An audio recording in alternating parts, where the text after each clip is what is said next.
आज गोपाष्टमी है और कहा जाता है कि आज ही के दिन भगवान श्री कृष्ण को गाय चराने के लिए जंगल में भेजा गया था। आज एक बड़ा दिन है। इस पर बात करने के लिए हमारे साथ है शिक्षा मंत्री मदन दिलावर साहब। आज गोपाष्टमी का दिन है। गौ माता, उसका सम्मान भी जरूरी है और संरक्षण भी जरूरी है। आप विशेष महत्व देते हैं गौ माता को। आज भी आपने पूजा अर्चना की, किस तरह से लेते हैं इसको? देखो, गौ माता हम सबकी संरक्षण करता है और इसके बिना हिंदुस्तान का अस्तित्व नहीं है।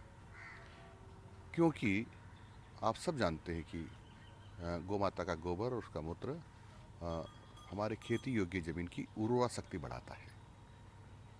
यदि गौ माता नहीं होगी तो हमारे खेती योग्य ज़मीन की उर्वरा शक्ति नहीं बढ़ेगी, क्योंकि इसकी उर्वरा शक्ति कमज़ोर हो गई है।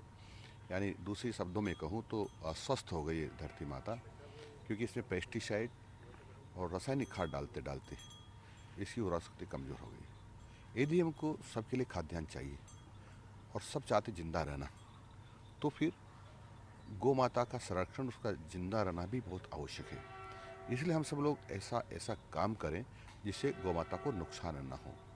और मेरी सलाह है कि हम जो गौशालाएँ चलाते हैं, अच्छी बात है, हम गौशालाएँ चलाते, परमार्थ का काम है, गौ माता की सेवा होती है, लेकिन ये स्थायी इलाज नहीं है। इसके लिए तो जिस प्रकार से श्री कृष्ण भगवान गौ माता को चराने के लिए ले गए थे, गौ माता को चराते थे, और हमारे यहाँ परंपरा थी पहले कि गांव की सभी गायों को इकट्ठा करके, जिसको हम ग्वाल कहते हैं, वो सब लेकर के जंगल में जहाँ चरने की जगह होती तो वहाँ ले जाते थे। फिर शाम को वो गौ माता वापस आती थी अपने घर पर, तो सभी घरों में उसके पेशाब से पवित्रता होती थी, सभी घरों में गोबर होता था, तो लीपने के काम भी आता था उसके कारण से, और जर्म्स जितने भी कीटाणु होते वो मर जाते थे। फिर उसका गोबर हम रेवड़ी में डालते थे, फिर 12 महीने में एक बार उस रेवड़ी को उठाकर खेतों तक ले जाते थे। उससे हमारी ज़मीन की उर्वरा शक्ति बड़ी रहती थी। इसलिए यह है कि यदि गौ माता को हमको संरक्षण देना है, चाहे व्यक्तिगत हो चाहे सरकार हो, पुरानी परंपरा जो ग्वाल बाल चराने जाते थे गायों को, उसी प्रकार की परंपरा का निर्वहन किया तो गौ माता की श्रेष्ठ सेवा होगी। आज तक गौ माता को राजनीति के रूप में भी लिया जाता है, लेकिन केंद्र सरकार और राज्य सरकार अब उसको सम्मान दे रही है। उसके लिए अभी कहा गया कि उसको जो है आवारा नहीं, निराश्रित कहा जाएगा। उसका आदेश भी हो गया। उसको कैसे लेते हो? वो ठीक किया है, और गौ माता कभी आवारा नहीं होती, लेकिन गौ माता के पालने वाले जो उनको नहीं पालते हैं, घर से बाहर निकाल देते हैं, वो जरूर आवारा होते हैं। और इसलिए गौ माता का सम्मान हिंदुस्तान में सर्वोपरि है, क्योंकि श्री कृष्ण भगवान भी माँ मानते थे, तो भगवान राम भी मानते, जितने भी महापुरुष धरती पर हुए सब ने माँ माना है। और हमारे पुरातन समय से जितने भी ग्रंथ लिखे हुए हैं, सब में भी गौ माता का माँ के रूप में उल्लेख है। राज्य सरकार का 1 साल पूरा होने को है। आमतौर पर 1 साल के ऊपर आयोजन किए जाते हैं, एक विशेष आयोजन किए जाते हैं। इस बार राज्य सरकार प्रदेश के विकास के लिए एक बड़ा आयोजन करने जा रही है, राइजिंग राजस्थान। उससे कितना विकास होगा? देखो, भारतीय जनता पार्टी की सरकार जब भी कोई इस प्रकार के आयोजन करती है, जैसे आपने बताया राइजिंग राजस्थान, ये प्रदेश के विकास के लिए होगा।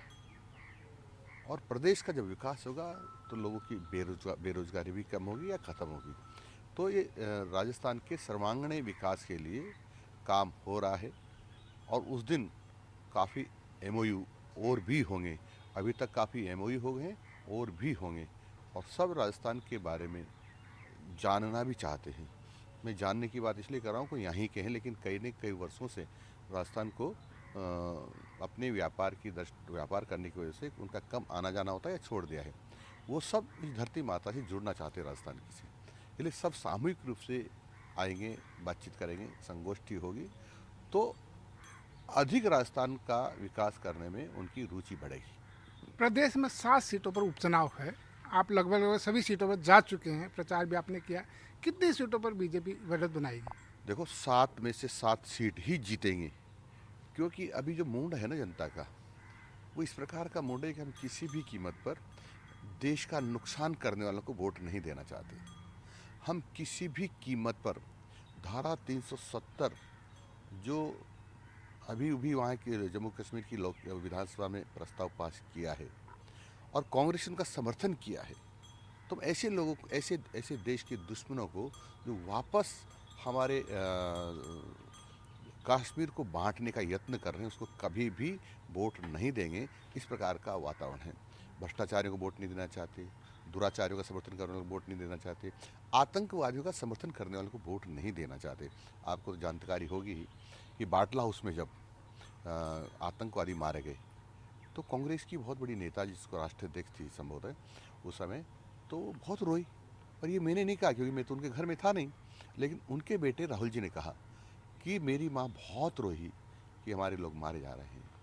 यानी इनका आतंकवादियों से ऐसा लगता है कि इनसे इनकी रिश्तेदारी है, संबंध है, आतंकवादियों के बारे में सम्मानजनक संबोधन करते हैं, तो ऐसे लोगों को किसी भी कीमत पर वोट नहीं देगी। और वो सोनिया गांधी जी, जिसकी कांग्रेस है या वो नेता होती है, जिसने 2011 में एक सांप्रदायिक लक्षित हिंसा अधिनियम 2011 प्रस्तावित किया और उसमें उल्लेख किया कि हिंदू और मुसलमानों में, यानी हिंदू गैर हिंदू में, यदि कोई झगड़ा हो जाए, दंगा फसाद हो जाए और उसमें हिंदू महिलाओं के साथ बलात्कार हो, जला दिया जाए, उनकी हत्या कर दी जाए, तो उसमें मुसलमानों का दोष नहीं होगा, उसमें हिंदुओं का ही दोष होगा और हिंदू ही दोषी माने जाएंगे, उन्हीं को सजा होगी। ये कैसा कानून लाना चाह रहे थे मेरे समझ में आते। यदि इस हिंदुस्तान को इस्लाम देश घोषित करवाने का षड्यंत्र कर रहे थे, लेकिन जब तक एक भी भारतीय इस देश में जिंदा है तब तक ये देश इस्लाम घोषित नहीं हो सकता। एक बड़ी बात, आपने 3 महीने तक कोशिश की, लगातार 24 घंटे आप लगे रहे, स्कूलों में पेड़ भी लगाए गए, लेकिन कुछ स्कूल राजधानी के मान लें, वहाँ पर पेड़ों की हालत ख़राब है, वहाँ संरक्षण नहीं किया जा रहा उनका। मुझे इस प्रकार की जानकारी मिली, मैं आज ही संबंधित अधिकारी से बात करूंगा और ऐसा हुआ तो बहुत बुरा है। हम वापस उन पेड़ों को जिंदा करेंगे जो सूख रहे हैं और उनकी समुचित व्यवस्था करेंगे पानी की, रखवाली की। तो ये हैं शिक्षा मंत्री मदन दिलावर, जिनका मानना है कि प्रदेश में होने वाले 7 सीटों पर जो जनता बीजेपी को वोट देगी और 7 में से 7 सीटें बीजेपी के खाते में आएगी। मोहनलाल के साथ धर्मेंद्र सिंघल, समाचार प्लस, जयपुर।